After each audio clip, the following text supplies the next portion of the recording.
Welcome to Groundwater Rising. This podcast is all about flooding, with a focus on the forgotten source of flooding, groundwater flooding.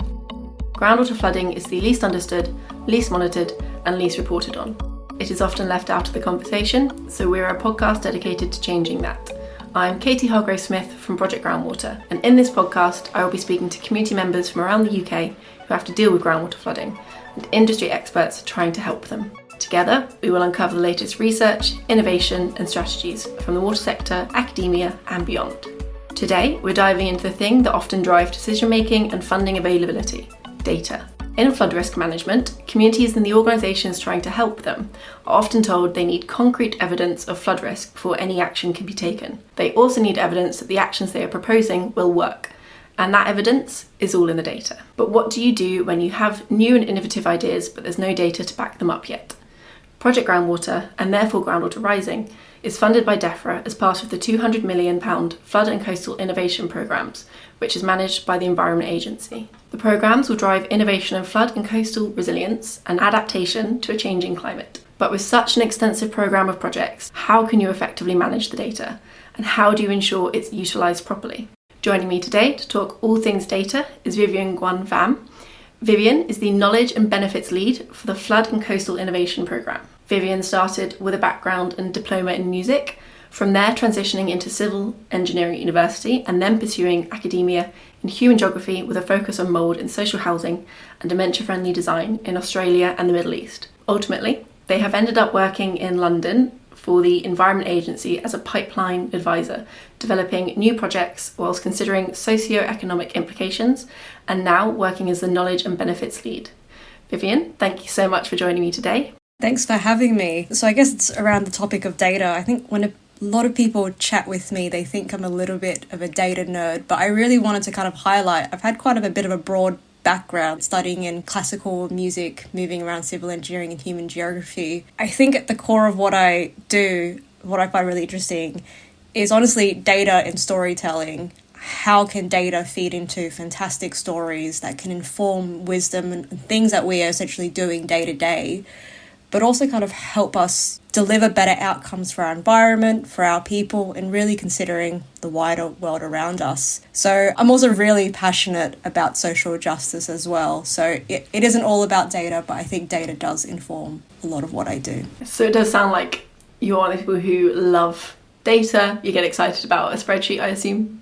I'll be honest, maybe a spreadsheet does kind of get me excited, because what it tells me is that we've got the information, we've got the evidence, and we can kind of interrogate it a little bit to just double check we're going in the right way. So you know what? The answer is yes. Yeah, I think data itself is a big topic, because people always think, we hear it all the time now, like the government has your data, they're using your data against us, and then we don't actually often think about like what the data actually is, what we mean when we say data.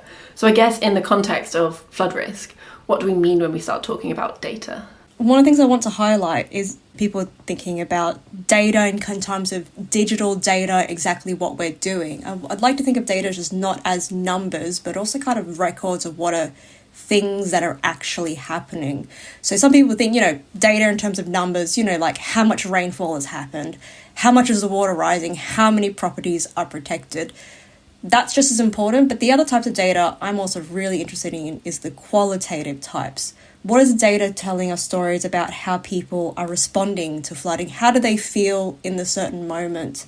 How are projects getting delivered? How are we working with our communities? Those are also really important data points, and we need to kind of work with each other to contextualize that numerical, mathsy types of data and humanize the context. And that for me is really, really important in terms of flood and coastal risk management, because yes, there's a lot of like natural hazards that are around, but we really need to consider what does it mean for our local communities and people in those areas. Yeah, and qualitative data, I think, is always the hardest one to work with, because it's not as easy as just like you've got numbers and you know what to do with numbers. But qualitative data, how do you turn that into something useful and usable? And how do you use that, as we said, as evidence to say, well, we've shown this? Because I think qualitative data, it can be questions, we can say it's subjective. So is that something that you come across a lot? There's a little bit of a misconception when it comes to qualitative data versus quantitative. So the understanding with quantitative, I guess, is you ask a question, you get a specific answer. You're working in a black box. As long as you know all your specific variables, you can repeat the experiment again. That's the understanding of what scientific rigor is. You can do the experiment again. The thing to note with qualitative sciences, social sciences, qualitative data, is that rigor is actually slightly different. It's more contextual. You'll never be able to repeat the same experiment, but you can capture the context of what is exactly happening in there. And that's why evaluation is really, really important. Why did this work for this specific environment? Why did this particular resilience action or adaptation for this community work for them, but not necessarily for others as well? And that's the thing I just want to really highlight. I guess if we put numbers, creating so much properly flood resilience in a certain area, or putting in natural flood management should theoretically make people a lot happier, make their mental health improve because, they're no longer flooding. But if we're not considering having those conversations, looking at the qualitative experiences in the context, we're going to be delivering what we said we did, but are we actually achieving the benefits that the community would actually feel? I guess they will feel they're no longer flooding so much potentially, but if they're feeling kind of isolated and there's still flooding happening around them, they're going to be a little bit confused, even though there might have been a slight reduction, which is what's captured on paper. We need to really consider what are the actual lived experiences and capturing that as well. You can say, yeah, I've stopped X amount of floodwater getting into someone's house, and then you make an assumption that that's improved their lives. But what you're saying is you actually need to go that step further and ask those questions and actually find out those answers, and that is just as important as the first step that you did. Yeah, so there's a lot to do with managing community expectations and also recognising that if we're wanting to make our communities more resilient, so if we're putting, for example, a really big flood alleviation scheme and we are telling them it's going to be protecting a certain area, the realistic thing is that climate change we know is going to get worse. We're going to be experiencing more flooding, so we need to manage that expectations, but also provide communities the resilience and the adaptability to be able to bounce back from these events. Working with their local flood forums, having local flood plans, seeing what they can do around their own house so they can feel more resilient and feel a little bit more secure. So that's making me think of some of the data that we already have, which is to do with if somebody has a flood plan, we know that they actually handle floods better. Not that they handle it better in terms of reducing the water ingress into the house, which they do actually handle better as well, but that because they feel more prepared, they have less mental health negative impacts from a flood. And purely because they knew it was coming, they knew what to do, they felt like they had some form of agency in that flood. But again, it's that qualitative data that got us those answers that now is really helping us inform what we should be doing when it comes to a flood project and working with communities at risk. And yeah, I think that really highlights the importance of that qualitative data that you're talking about. So with the Flood and Coastal Innovation programmes, obviously you're working on the team that is delivering that at the Environment Agency. How are you trying to handle the fact that you've got 35 projects working on some of them wildly different things and drawing all that together? I think one of the ways we can work across so many projects is one, developing really, really good relationships with our projects and being really clear about our expectations, but also providing everyone the space for innovations. Part of being innovative is allowing, space for failure, capturing that failure and growing and learning from that. So we have Andy Eden, who is the project executive. We have Tom, we have Harry and Alex, who are the business leads, and we've got Toby and Matt, who are respectively working as a program coordinator, and we have a graduate engineer as well. They're absolutely fantastic. We really focus on maintaining those relationships. Some of the people on my team are really great, can kind of hold all that information in their head. For me, maybe this is why I really enjoy data. I can't necessarily do that. And also recognizing that after this program goes away and there's all this information, how can we make it easier for other people to find this information and not keep it in people's heads? When I first joined the team, one of the things I was really interested in was creating a bit more of a structure to how we can quickly find the information we can about the projects depending on the outcomes or the objectives we are specifically looking for. So people think data at itself is just a unit, a building block. You need to contextualize that to create some sort of information. If you look at Google Maps, for example, Google would have had all this information about transport and travel and how people are getting around. You know, they can see where cars are slowing down. But that raw data itself isn't very useful. It's the information that's contextualizing it. But even then, if you and I were just looking at a map, we wouldn't have the knowledge to know how can I get from one side of London to the other. So you need to contextualize and provide that information in a way that people can use knowledge. Getting around London, use City Mapper or Google Maps.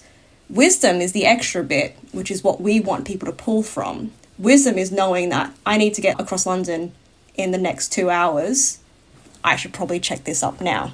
So that was kind of the ethos I was kind of going to this team, was how can we set things up so that in the future, or even now, if someone were looking at information data on the program, they could use that to actually answer specific questions. So a lot of that's really focused around what are the outcomes we really care about. There's quite a few of them, making sure that we're generating evidence, information, and using that to inform future approaches.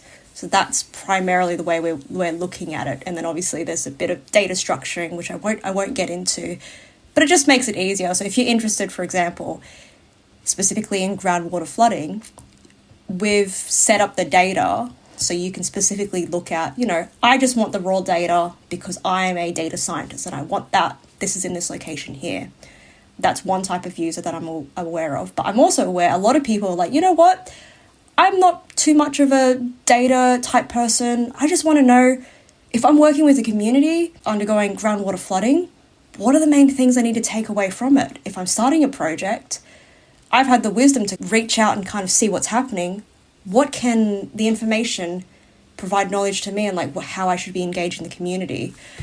So a lot of it's around just being smart, working backwards, being like, where else all this information going to go to and what are the questions they're potentially going to ask? That's primarily the ethos of how I'm managing a lot of data from 35 projects across a £200 million program.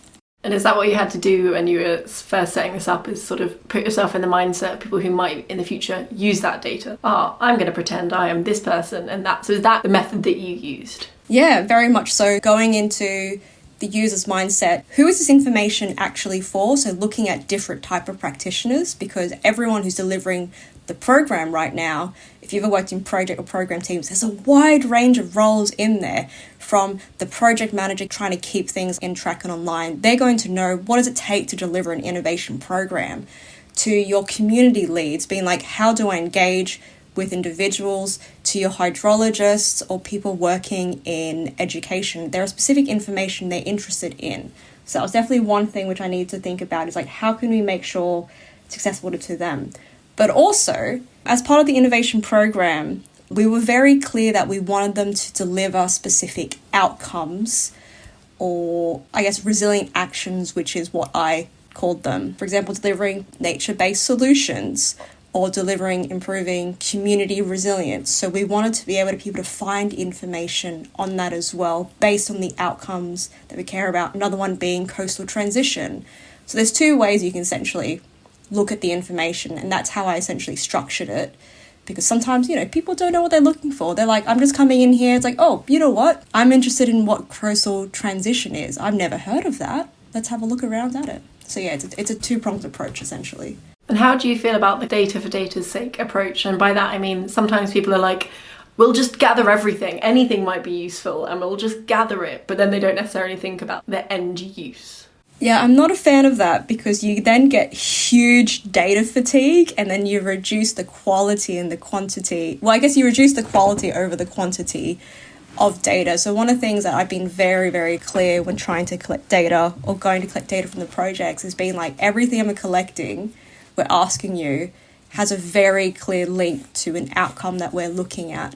Because otherwise, innovation program, I know the entire scientific method is around capturing things down, and we need to be quite rigorous around that. But let's be honest, these project teams, the teams you're working on, all you care is about making sure things are happening on the ground, you're getting the outcome and the benefits that you wanted to achieve. It's going to be really annoying if I'm coming around being like you need to capture all of these. So I think it's very clear that you need to have an outcome or a benefit that you're trying to deliver and really articulate that as well. Because people, again, they're not going to capture good quality data. But if I'm telling them, it's like, hey, you're part of an innovation program. An innovation program is all about creating and applying new knowledge to deliver better outcomes.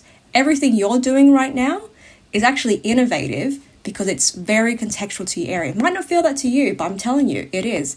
And so if you start capturing the lessons and the processes that you're going through, other people will be able to learn how to better respond or work with communities in specific areas, specific demographics. They'll be able to learn from that, and I'll be able to do at a program level, capture all that information and recontextualize it into some sort of knowledge or guidance document that someone can just pick off and be like, oh, look at that. This information came from these projects, and this actually makes a lot of sense to me, and I've actually got a better understanding of how to do this. I don't have to do this blind.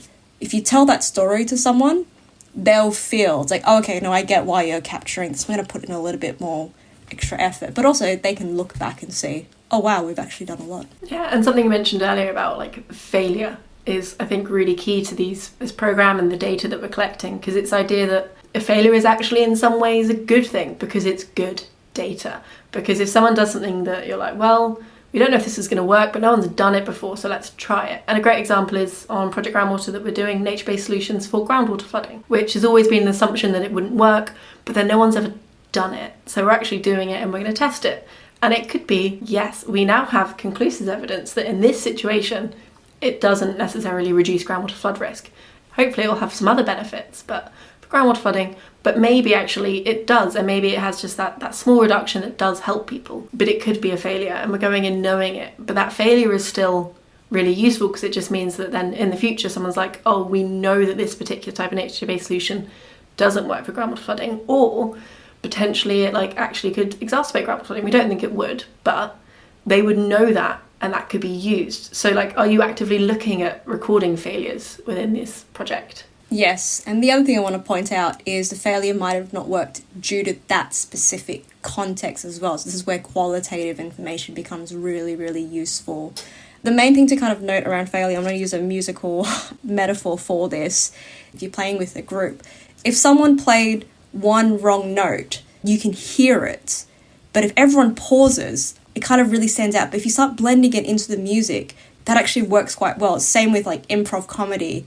You want to be a yes and to a person. You want to provide the opportunity to do that. It might be a little bit of an awkward thing. Someone might fall over, but you can blend that into the way you're doing these things. Yes, when it comes to failure, it is also capturing the context. Why didn't it work? What was your original thinking? Because, in the future, technology might have changed that actually enables what you were trying to do to actually work. The context might change. It might become a lot cheaper as well. And so it means for people in the future, you're not starting from scratch. You've got a foundation and a reason's like, this idea from 5 years ago, I think it actually might be worth bringing back in. But I will note, on the program, we're obviously not like, you can do whatever you want, constantly creating failure. There is something around creating boundaries, particularly with creativity, being really clear about your outcomes. So I think because we've been able to do that, yes, we have experienced some failures, but projects have been able to pivot really quite quickly. We're not expecting for them to put in a high proportion amount of funding and time into a particular idea that had no foundational basis or is really the be-all and end-all of that. It's experimentation. So if it's like, okay, if there's a failure there, let's ensure that we've got other options that we can kind of pivot around to make sure that we're still achieving better outcomes for our community. I think that's that thing when it comes to public money and public spending. There's an element of, if we go around saying, we're going to try all these things we don't think will work, people will be like, well, what are you doing? Why are you doing that? But then the other issue is that if we keep on doing the same things that we know aren't perfect, that also doesn't work. So that's where like innovation comes in, and that slight freedom to try new things and knowing that the outcome might not be perfect, but what we were doing previously wasn't always working, and so we need something new. And that's where nature-based solutions was something that a few years ago no one wanted to do. There was no evidence for it. Everyone was like, oh, that sounds awful. And suddenly we're like, actually, because we gave ourselves the space to try these things, test it, gather all that data, gather that evidence, now we realise that actually nature-based solutions are fantastic, and in some places work better than engineered solutions. Some places they work perfectly in partnership with engineered solutions, and some places they don't work. Without that potential for a little bit of risk, couldn't have happened. I will argue that nature-based solutions didn't really necessarily kind of come out of nowhere. I guess we've kind of known about observing the environment for quite a while, seeing what's exactly happening. So if we think of the first scientists, the Indigenous Australians, they were the first scientists because they did a lot of scientific observation. There was experimentation, and they used that wisdom to kind of communicate what was exactly happening and to provide future generations what they should be doing from there. And so this is probably where I'm kind of pivoting into the importance of wisdom and storytelling in that moment. I find that really interesting because I feel like it's, again, linking back to that, the respect of qualitative, because I do feel like in the UK, historically, we have been very obsessed with like just the numbers, just the technical science. And nature-based solutions isn't a new thing in terms of it's been practiced throughout history. But in the UK, we separated ourselves so much. We're like, oh no, everything has to be very like mathematically scientific in that way. And actually, that was wrong. That has made some mistakes. And then now we're kind of pivoting and thinking like, actually, maybe we shouldn't have just straightened all of our rivers. That probably wasn't a good idea.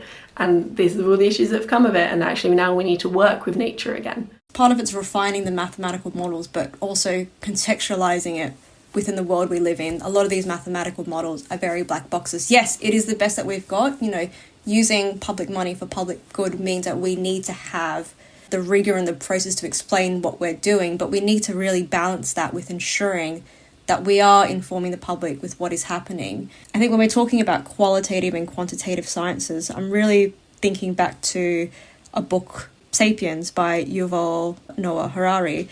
And a lot of what he's saying in there, and I'll get there, this links to data, is that what made Homo sapiens very dominant and us progress is using the power of storytelling to generate ideas and kind of bring us forward. I want to link this idea to the word meme, which sounds like a bit of a tangent, but was actually coined by Richard Dawkins in The Selfish Gene, and it was a variation of the word gene. Now, gene itself in your body is kind of like a bit of a data block. It's a little bit of a unit that tells your body, gives your body information to tell it what to do and kind of perform certain functions. So a meme is actually a bit of a cultural unit. So not just pictures, but little bits of ideas that are transferred throughout history. So we could be talking about, you know, your internet memes, but it could also be specific ideas about how to manage nature, for example, or fashion icons and statements. And the reason I want to bring these two together is that if we've got these memes of data ideas throughout history, what stories do is that they kind of contextualize it and provide the knowledge so that people can use the wisdom to the future. So I kind of want to touch back on Indigenous Australians who were the first scientists.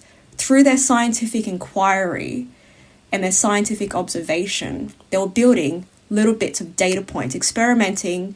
So you have your information, your context of your data. They will be able to bring and build knowledge of how this all kind of worked together and was using wisdom and storytelling, transfer that knowledge forward.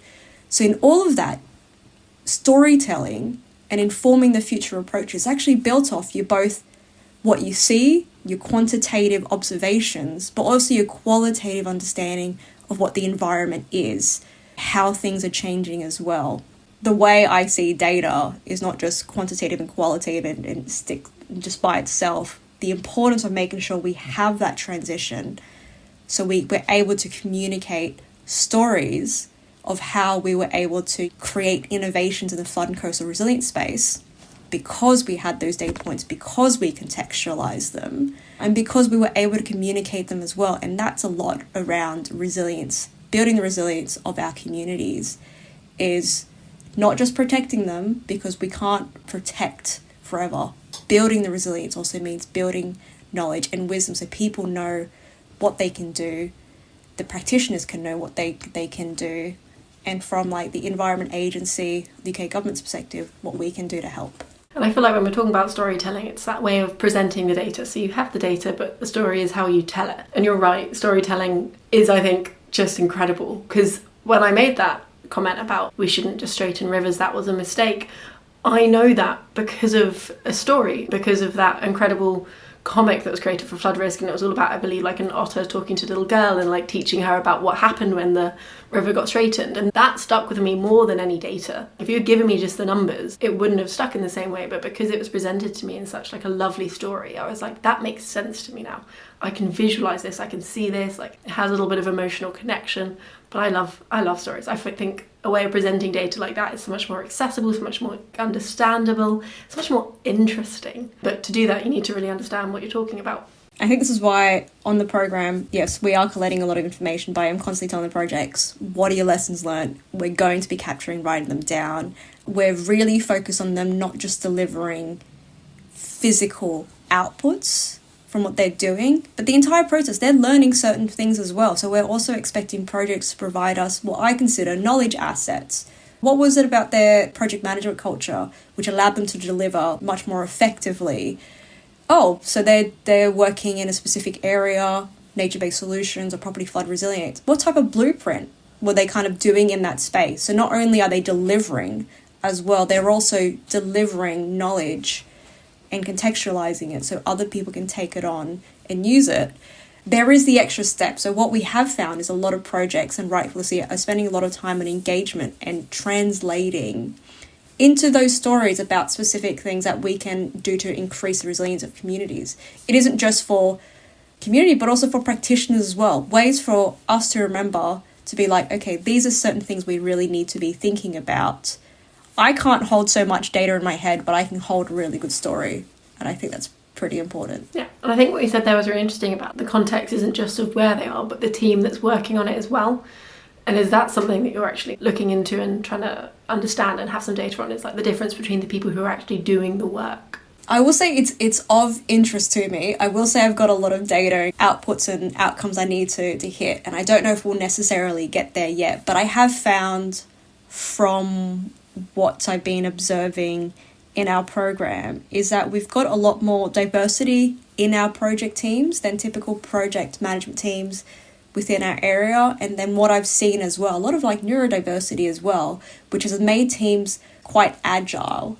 I don't know if I'll ever be able to pull enough evidence to actually kind of write about what makes a great project team. There might be a little bit of things there because I said I need to prioritize across other things as well. It is something of interest, and I think it's really interesting when project teams keep quite an open mindset and remain quite agile. I think we find that projects who are quite opportunistic but also have a very strong sense of outcomes they want to achieve allow them to have hands in different pots, but also know when which doors are worth closing or which doors are worth holding open just a little bit longer.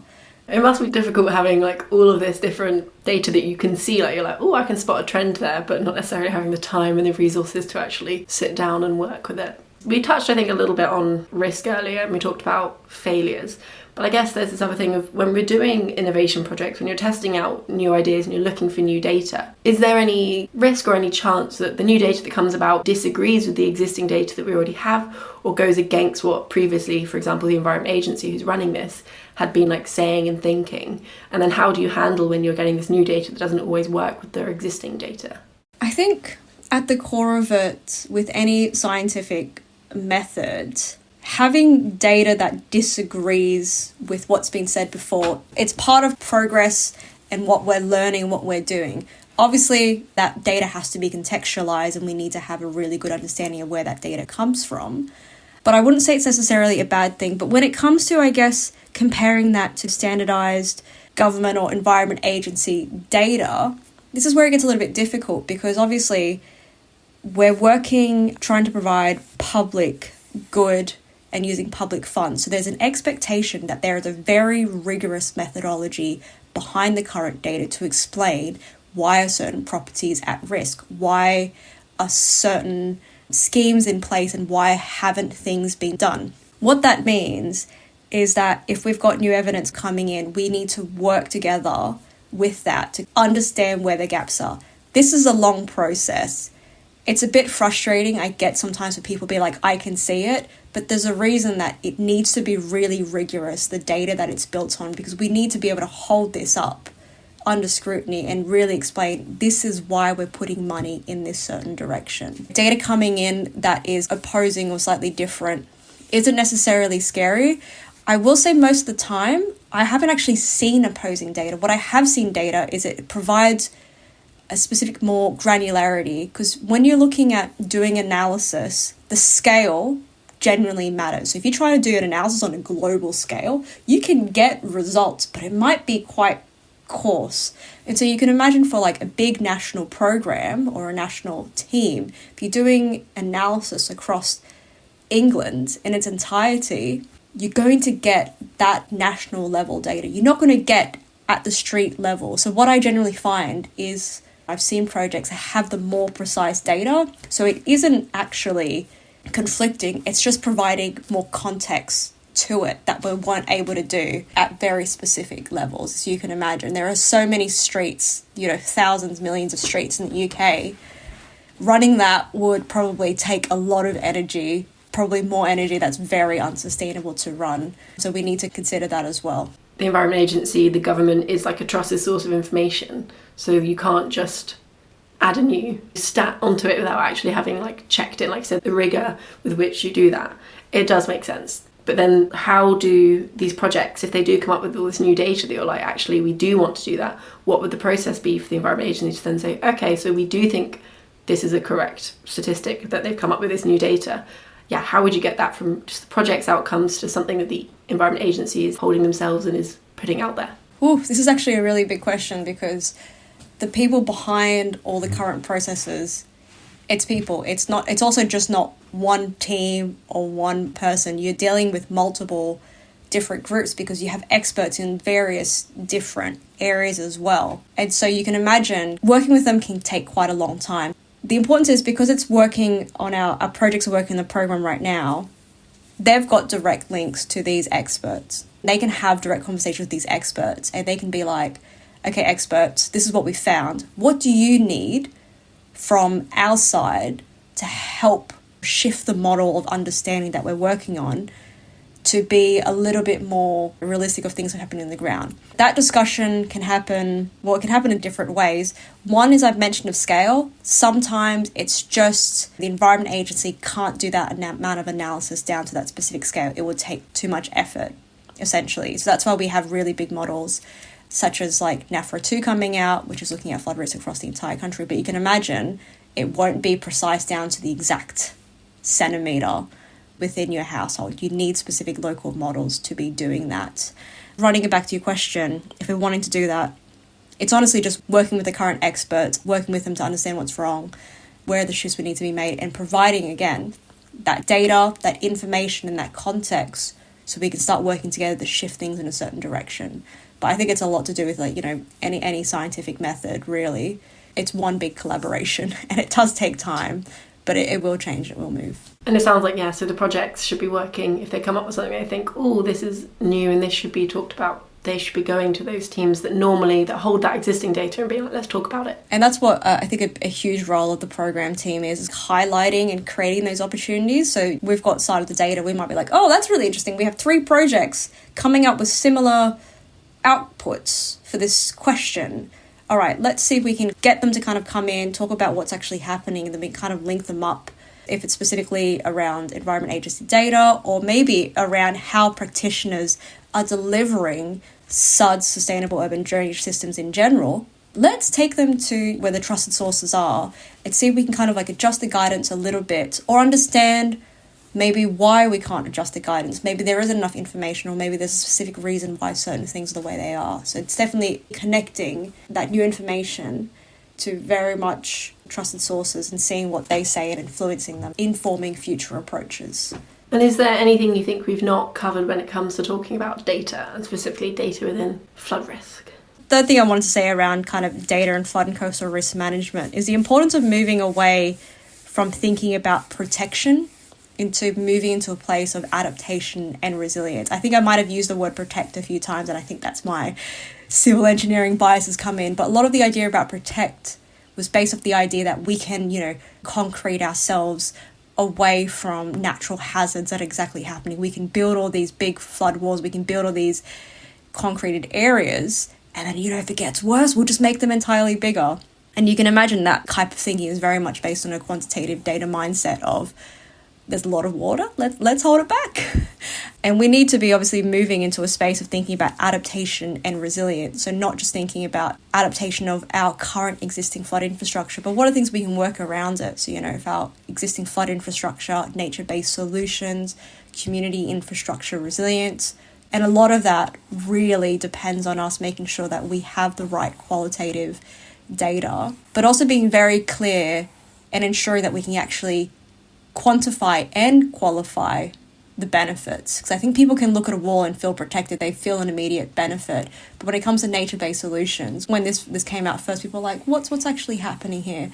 We need to make sure that we're evidencing that and providing the stories that explain why this is happening. So I just want to highlight the importance of data and storytelling for ensuring an adaptive and a resilient country. Vivian, thank you so much for joining me today. If you want to know more about the Flood and Coastal Innovation Programmes, the mid-programme report is available. It provides an update on the programmes, highlighting the innovations and challenges in achieving flood and coastal resilience, adaptation and coastal transition. You can find it on the government website or use the link in our episode notes. Thank you for listening to Groundwater Rising. We're a new podcast looking to grow, so please hit the subscribe button on your podcast provider, leave us a review and tell your friends and colleagues about us. Do you have a topic you'd like us to focus on Groundwater Rising, or would you like to join me to share your personal groundwater flood story?